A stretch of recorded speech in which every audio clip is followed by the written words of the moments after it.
tindera na nagtitinda ng gulay. Kadalasan ay nasa isang pwesto lamang ito at kung minsan ay nilalako niya ang kanyang paninda, lalo na kung kinakailangang maubos. Grabe yung papremyo dun sa sanglaan ni Betoy. 10 milyon ang panalo. Saad ni Aling Gracia, may-ari ng tindahang baboy sa tabi ng kanyang pwesto. Malaki nga. Wala namang nananalo. Singit ni Aling Milda. Pero swerte ang mananalo. Hindi ka naman makakapulot ng 1 milyon sa daan. Paano pa kaya kung 10 milyon? Kiit pa ni Jenna. Akmang magsasalita na sanang muli si Aling Gracia nang sumingit naman si Rowena. Nako, wala yung swerte-swerte na yan kung maaga ka rin naman magpapaalam kay Earth. Kaya halina ho kayo, bili na ho kayo ng gulay. Sabay na tumawa ang mga ginang sa kanyang sinabi at lumapit sa kanya. Sabagay, tama ka nga naman Rowena, saad ni Aling Milda. Sige, at pagbilan mo nga ako niyang sitaw upang humaba ang aking buhay. Biro ni Jenna. 8:00 na nang matapos si Rowena sa pagtitinda. Nakapagligpit na rin ito at kasalukuyan ngayong bumabiyahe pabalik ng kabilang bahay habang sakay ng tricycle ng kuya niyang si Robin. Ngunit napabukas ang atensyon niya nang makita ang kumpulan ng tao sa tapat ng sanglaan. Marahil ito nga ang pinag-uusapan nila Aling Gracia kanina. Bokya! Sigaw ng isang lalaki sa mikropono. Napailing naman si Rowena sa kanyang naririnig. Tila mahirap atang manalo sa palaro ng lalaking iyon. Hindi pa man sila nakakalayo nang makarinig pa siya ng salitang bokya, senyales na talo ang naglalaro doon. Napaisip tuloy siya. Siguro nga ay swerte ang mananalo doon. Totoo nga namang hindi biro ang 10 milyon. Nang makarating sila ng bahay ay agad silang sinalubong ng ina. Mukhang kakatapos din nitong magluto ng kanilang hapunan para sa araw na iyon. Habang nagbubuhat at binababa ang mga paninda ng kanyang kuyang si Roy ay napagpasyahan naman ni Rowena na tumulong sa paghahain ng kanilang hapag nang biglang magsalita ang kanyang ina. Huwag ka nang tumulong dito anak at simulan mo nang magpahinga. Maghapon ka pa namang nasa palengke kanina. Umiling naman si Rowena at sinabi, ayos lang po yun nay. Hindi pa naman po ako ganun kapagod kaya hindi ko pa po kailangan ng pahinga. Paliwanag ni Rowena. Tulungan na po kita. Dagdag niya pa at kumuha ng mga plato sa sakuban at inilagay iyon sa mesa. Isinunod niya naman ang kutsara at baso. Asan nga po pala si Itay? Nagtatakang tanong niya. Nako, ang tatay mo nandoon pa sa sanglaan ni Betoy. Naglalaro dahil baka sakali ay swertehin at yumaman daw kuno tayo. Sagot ng ina, saka na pabuntong hininga. Nang makumpleto ang pagkain sa hapag, ay siya namang pagpasok ng kanyang ama. Mukhang masama ang timpla nito at bagsak din ang kanyang mga balikat. Naupo na ito sa mesa at mas lalong napayuko. Bokya, ang hirap manalo sa palaro ni Betoy. Malabong manalo. Aniya. Malamang, kaya ang mataas ang premyo ay mahirap manalo. Singit ng ina. Sumang-ayon naman si Rowena at Roy. Magkano ho ba napusta niyo, tay? Tanong ni Roy dito. 500 anak. Hihinayang tuloy ako. Malungkot na sabi ng ama. Matunog naman na buntong hininga ang pinakawalan ni Rowena. Ay, kaya wag ka nang uulit tay, sabi niya dito at tumungo naman ang ama. Matapos ng usapan noon ay nagkamustahan na lamang ang mga ito sa kanilang araw. Naikwento naman ni Rowena ang customer niyang naikwentro kanina na mahilig tumawad. Halos ikalugi niya na nga iyon. Kinabukasan ay ginawa ni Rowena ang nakagawian. Pasado 5:00 pa lamang ay naglalakad na ito patungo sa kanyang pwesto sa palengke. Mahaba-haba ang kanyang lalakarin, ngunit hindi alintana ni Rowena ang bagay na iyon. Ginagawa niya na rin kasing exercise ang paglalakad na ito tuwing umaga. Napahinto naman sa paglalakad si Rowena sa tapat ng sanglaan. Napansin niyang naghahanda ang mga ito Kaya akmang dadaan niya na sana ang sanglaan na iyon nang muli na naman siya natigilan sa narinig na pinag-uusapan ng mga trabahador doon. Grabe, ang laki ng kita ni Mang Betoy sa naisip niyang pakulo, no? Hindi makapaniwalang sabi ng isa. Ang utak talaga pagtuso sa pera eh. Dagdag pa ng isa. Kumunot naman ang noo ni Rowena sa kanyang narinig.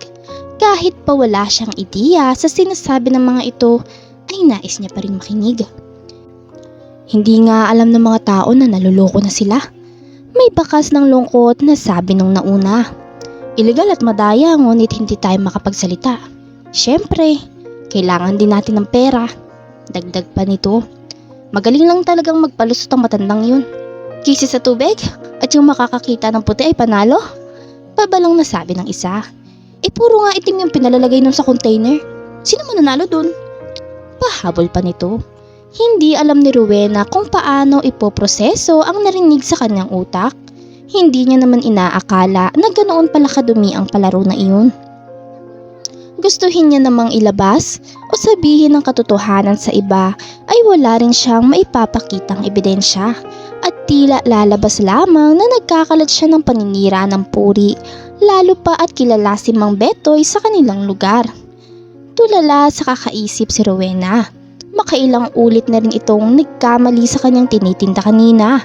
Hindi pa rin kasi mawala sa kanyang isip ang narinig. Totoo ngang gagawin lahat ng tao para sa pera. Napaisip tuloy si Rowena kung anong dapat niyang gawin. Alam niyang hindi kasi iyon patas, lalo na sa mga taong naloko katulad ng kanyang ama.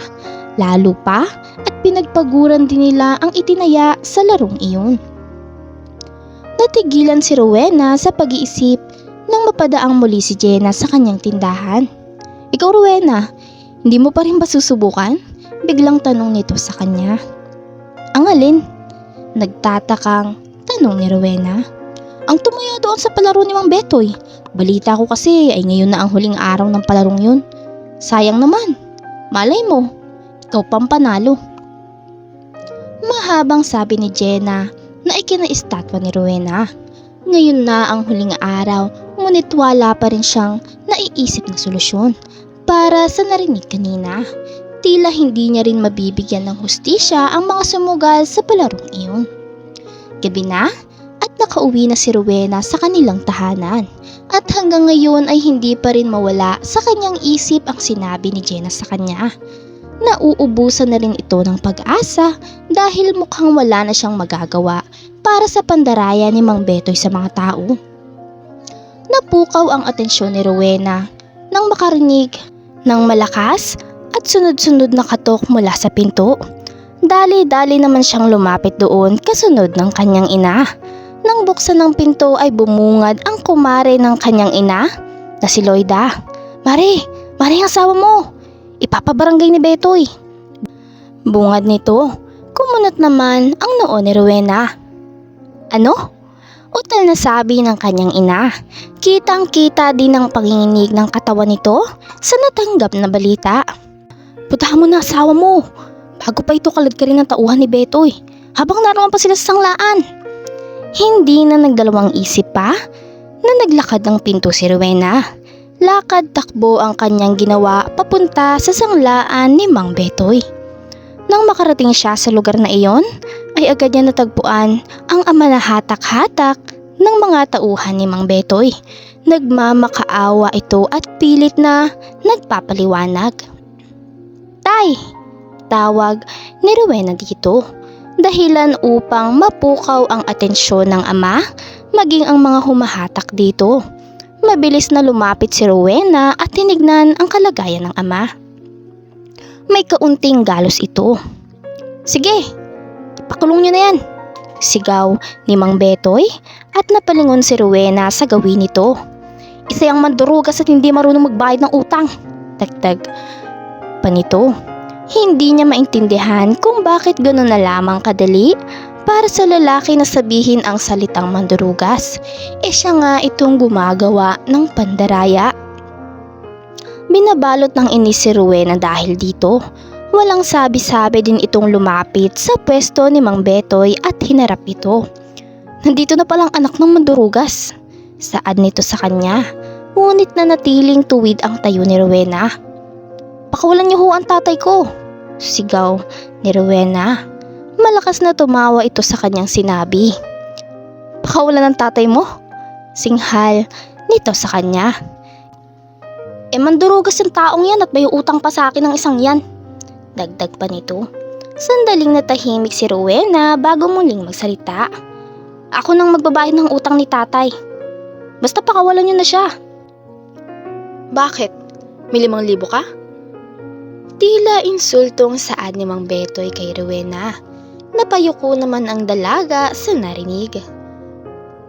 15,000? Kita niya na yun sa palengke ng isang buwan at ikalulugi niya ang ganoon kalaking pera.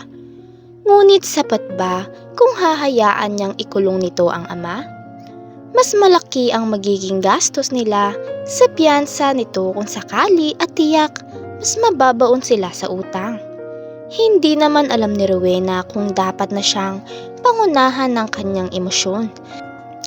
Dahil nais niya nang ipaalam sa iba ang pandaraya ni Mang Betoy sa palaro nito. Ngunit sa huli ay wala siyang mapapala dahil wala namang maniniwala sa kanya. "Kung meron ka naman dyan, patindihin mo na lang isugal. Nadadaan naman ako sa maayos ng pakikipagnegosyante," sabi pa nito. Agad na rumehistro ang solusyon sa isip ni Rowena. Tama nga ito. Kailangan nilang idaan sa ganun. "Sige ba?" pagsang-ayon ni Rowena dito bago muling ituloy ang pag-iisip sa kanyang plano. Makaraan ng ilang segundo ay muling nagsalita si Mang Betoy. "Itataya ko ang 20 milyon at kalayaan ng ama mo pati ang utang nito," kiit niya. 20,000, kapalit niyan taya mo, sabi naman ni Rowena. Ngunit napailing si Mang Betoy. "Lugi ako sa taya mo," mariinggit nito. "Paano kung magtatrabaho ka sa akin ng walang sweldo ng 15 taon at sa akin din ang kita ng gulayan mo?" Tusong dagdag ni Mang Betoy. Nagdadalawang isip naman si Rowena na sumang-ayon dito. Katulad nga ng kanilang napag-usapan ay nilaro nila ang nauusong laro sa sanglaan ni Mang Betoy. Simple lang naman ang patakaran ng laro. Kailangan lang ng swerte sa pagkuha ng kisses o bola sa isang container. Kung nasaan ang dalawang magkaibang kulay na kisses ang naroon, isang puti at isang itim. Kung magiging mapalad si Rowena at mabunot ang puting kisses, ay siya ang tatanghalin na panalo. Ngunit kung ang itim naman ay nangangahulugang siya ay talo. Ngunit alam ni Rowena na may daya ang larong ito, kung kaya't mas minabuti niyang ilibot ang tingin ng lugar. Mabuti na lang ay may nakita siyang isa pang lagayan na mayroong laman ng pinaghalo-halong kulay ng kisses na katabi lang ng lagayan ng pagkukuhanan niya. Mabilis naman siyang nakaisip ng ideya at sinimulan ang laro. Bakas ang kaba sa mukha ni Rowena at kitang-kita rin ang pagtulo ng kanyang pawis mula sa kanyang noo. Kahit alam niyang parehong itim ang laman ng lalagyan, ay minabuti niyang tagalan ang pagkuha habang tinatansya ang layo ng isa pang lagayan. Matapos niyang makakuha ng isa, ay dali-dali niya itong iniangat at dali-dali niyang inilagay iyon sa isa pang lagayan. Habang nagkukunwaring natalisod sa istanteng pinapatungan ng lalagyan. Napasinghap naman ng mga taong nanonood sa nangyari. "Ha? Paano namin malalaman kung sino ang panalo? Naihalo ni Rowena ang nakuha sa lagayang yun," sigaw ng isa habang itinuturo ang lagayan. Dahilan upang magsimulang magbulungan ang mga tao. Mayroong sumisigaw din na uulitin na lamang ang laban. Kitang-kita ang mabilis na pagsang-ayon ng lahat at akmang ganun din si Mang Betoy nang pigilan naman ito ni Rowena. "Mabuti pang ulitin. Malalaman pa rin natin kung sinong panalo," putol ni Rowena kay Mang Betoy. Natahimik naman ang lahat at inaantay ang sasabihin ni Rowena. Sumilay naman ang ngiti sa labi ni Rowena at itinuro ang naunang lagayan. "Bakit hindi na lang natin tignan ang naiiwan sa lagayan upang makita kung sinong panalo?" paliwanag niya. Nakalaunan ay sinang-ayunan ng lahat. Bakas naman ang biglaang panginginig ng katawan ni Mang Betoy at sinabing, "Isang pandaraya!"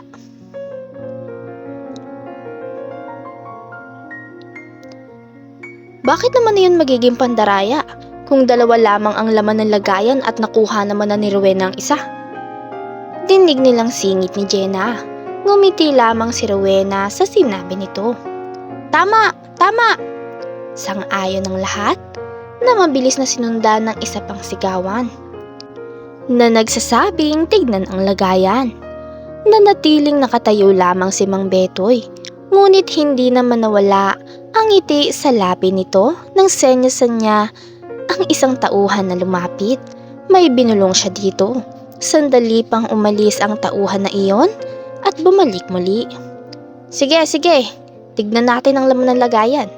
Saad ni Mang Betoy na ikinakunot ng noo ni Rowena. "June, ikaw nang kumuha." Muling utos niya sa lalaking tinawag niya kanina. Nagtataka man ay nagawa na lamang panoorin ni Rowena ang pangyayari. Mabilis na nahanap ni June ang isa pang kises sa lagayan at dahan-dahan itong pinakita.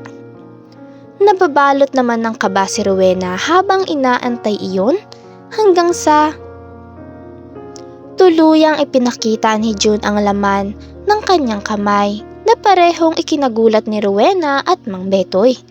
Kulay itim. "Si Rowena ang nanalo," anunsyo ni June, dahilan upang maghiyawan ang lahat. Makalipas ng 1 linggo, matapos ng pagkapanalo ni Rowena, ay inanunsyo naman ang pagkabankrupt ng sanglaan ni Mang Betoy dahil halos hindi niya na nga mabayaran ang panalo ni Rowena. Agad na ibinigay ni Rowena ang 5 milyon sa kanilang gobyerno upang ibigay ang mga iyon sa mga tao, lalong-lalo na sa mga naloko ni Mang Betoy. Mabuti na lamang talaga ay hinayaan siyang manalo ni June na isa palang anak ni Mang Betoy na itinago niya sa lahat. Si Rowena naman, kapatid niyang si Roy at ang mga magulang niya ay bumili ng mas malaking bahay at mas malaking business. Mas naging maayos ang buhay ni Rowena pagkalipas ng 3 taon dahil mas naging matagumpay ito. Malaki ang pasasalamat niya noon dahil hindi niya hinayaan na pangunahan siya ng emosyon at pinagana ang kanyang isip. Nalaman na ng lahat ang panloloko ni Mang Betoy dahil isiniwalat iyon ng kanyang mga tauhan. Maayos na ang lahat ngayon. Isa lamang ang laging tatandaan ni Rowena, na kailangan laging pinapagana ang isip bago ang damdamin, at ang taong manloloko ay siya ring manloloko. Maraming salamat sa panonood mga kakwentuhan. Huwag kakalimutang mag-subscribe at pindutin ang notification bell para lagi kayong updated sa ating mga bagong istoryang mapupulutan ng aral at inspirasyon sa buhay. Hanggang sa susunod nating istorya mga kakwentuhan.